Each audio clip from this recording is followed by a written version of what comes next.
Hello, March 14, no, March 15 today. The weather has been very, very good.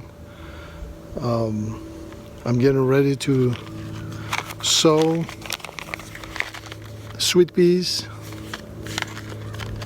I got these seeds from last year from a local garden shop, and I'll sow half of them today and the other half, the middle of the summer for a late harvest. So I have this bed. Let me just show you. I have this bed here. It's 4x4 square, or also known in Greek tetragon. And I created this side. You can untie those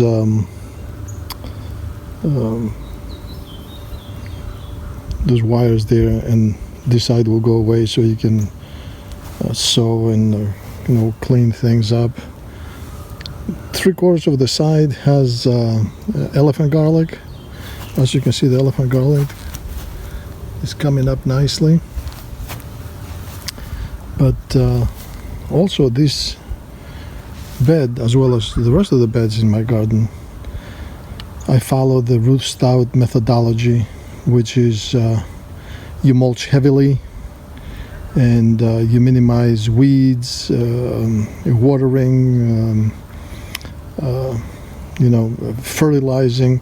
The only thing I add nitrogen-rich fertilizer that Routh Stout herself recommended, and that's called cottonseed meal, and that's obviously organic.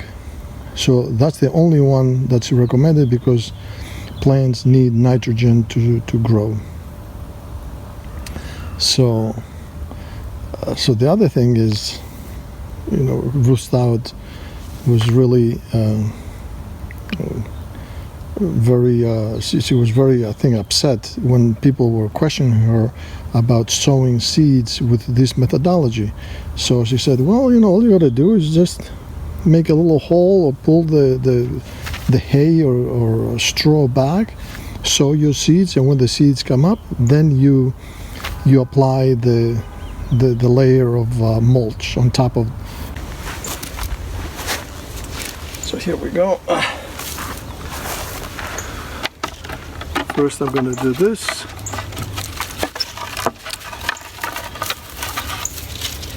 And then move this over. Now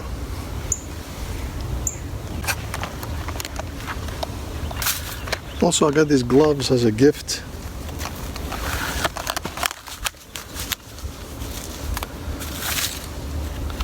But I think they're really good and they work for me.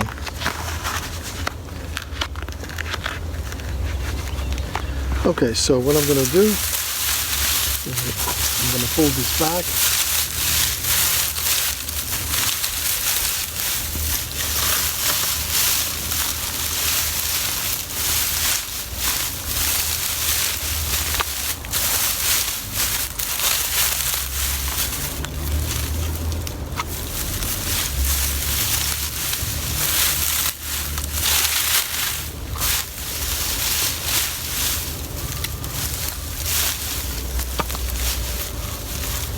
I make a little trench here.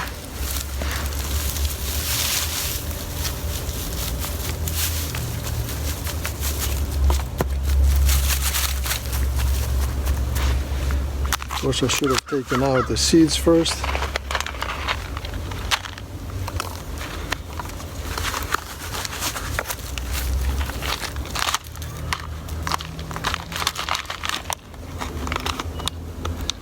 So the directions here say 1 inch depth, sow seeds 2 inch apart in double rows. So they talk about 2 rows 2 inch apart.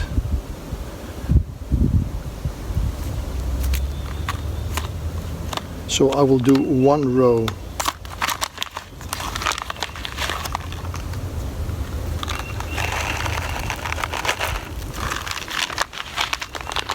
Let's see, what do we have here?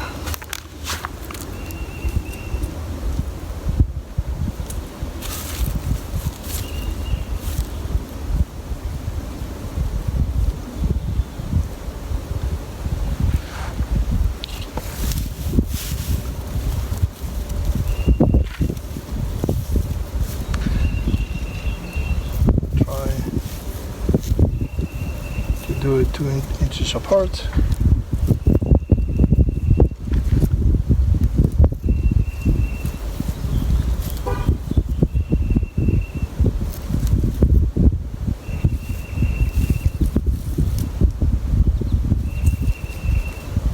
And I dropped here a load of seeds.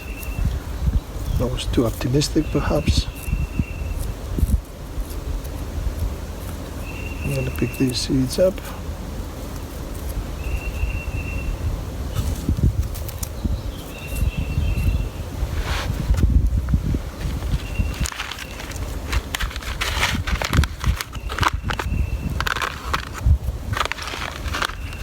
Okay, so now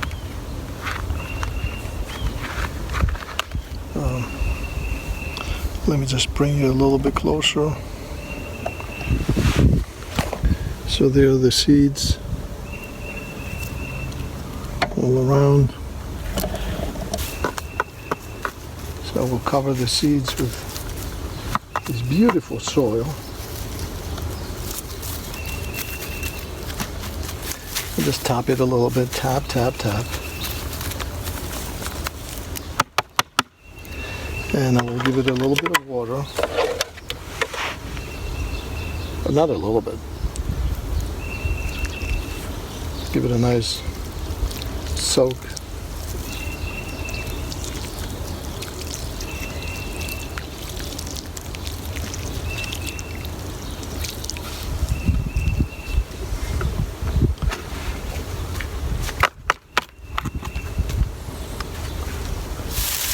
Now we have the waiting game.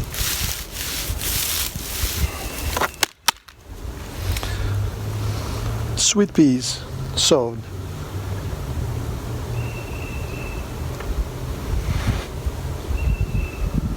Sweet peas in the ground, ready to go. I just want to show you a little bit my beds and what I plan to do this year. This is the second year I have this garden, and how I'm going to approach the planting of my seeds and all that, my seedlings, using the Routh Stout method. So generally speaking, people are not interested in getting just soil, dirt. They want to get dirt that's rich in nutrients. So I watch these videos on YouTube, and I'm baffled because they have these huge bags with chemical fertilizers, and they put a cup of this and a cup of that, and a teaspoon of this and a teaspoon of that, or a tablespoon of this. And I just don't believe in that. So let me show you one of my beds. This is an 8x8 tetragon square bed that I have. It has the bottom. On the bottom I have, see, chopped leaves. This is all wet. Look at this. This is all wet. I have about 3-4 inches of chopped leaves that my good neighbor Scott gave me last year, and then on top of that I added another 3-4 inches of hay. So this thing sat here all winter. This year it only snowed once, so but it's been raining, so all this moisture goes to the bottom. The decomposition process starts. The worms get in there, and they start eating things, and then creating the castings and all that. And that's the kind of soil you want to have. that is rich in nutrients soil. So, and I do the same thing here. This is my garlic bed. I do the same thing over there in that bed, which hasn't been utilized yet. I have several inches of chopped leaves that Scott gave me, and then straw on top. And then I have another bed over there that I've done the same thing. So, and of course, the bed there that has the elephant garlic and the sweet peas that I just planted. So that's what you want to have.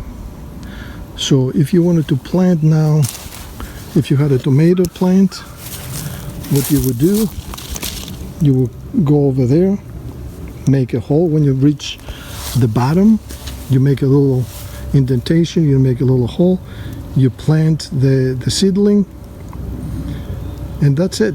Within a week or so, the plant is going to be, the tomato plant is going to be a foot high, and then you will not have to water it, weed it, or do anything with the ground and the soil.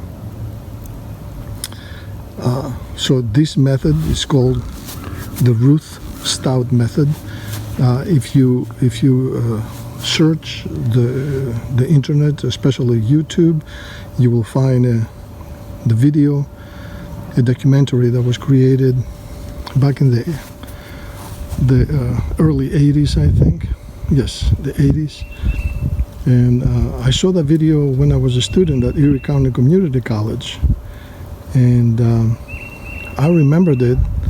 And 35 some years later, I utilized it, and I searched for it, and I found out more about Routh Stout, and I ordered her books from the local library. And I think the book that I really like, a book of hers, is called Gardening Without an Aching Back, or something like that. So I owe a lot to Routh Stout. Of course, she has passed away. I think she passed away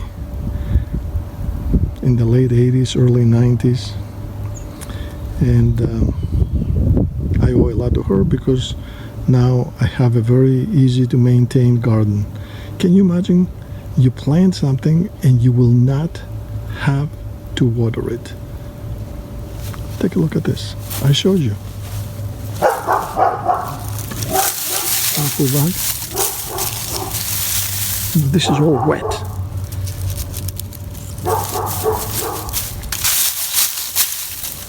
So I hope you find the Routh Stout method of gardening intriguing. I think it works very well for small gardens to medium-sized gardens. If you have 50 acres and you do this professionally, it may not work for you. But there are plenty of CSAs in New York where they do no-till gardening, Routh Stout method. So that's it. My beds are ready. I have the seeds in pots. Hopefully they're gonna sprout soon. I've seen the Elsa Craig onion has sprouted. Of course it's like 1/8 of an inch, but it's going to be a great year. 100% Routh Stout. Adios.